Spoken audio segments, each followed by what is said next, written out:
মন্টানার তরুণ Lauren. ঘটনাটি 2019 সালে।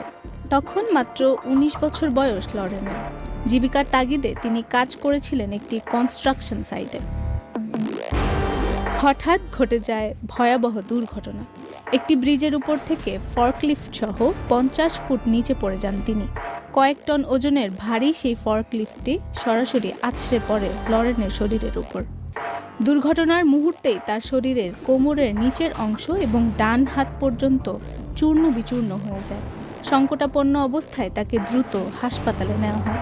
সেখানে চিকিৎসকরা এক কঠিন বাস্তবতার মুখোমুখি হন।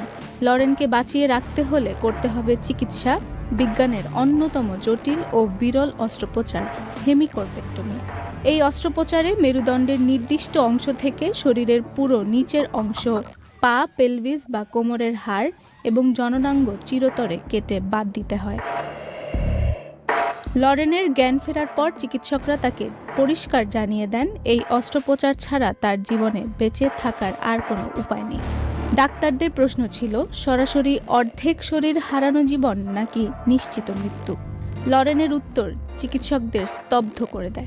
তিনি বলেছিলেন, আমি বাঁচতে চাই, যদি শুধু মাথাটুকু অবশিষ্ট থাকে তবু আমি বাঁচতে চাই। অবশেষে ঝুঁকিপূর্ণ সেই অস্ত্রোপচার সম্পন্ন হয়। অপারেশন সফল হয়। লরেন হারান তার কোমরের নিচের পুরো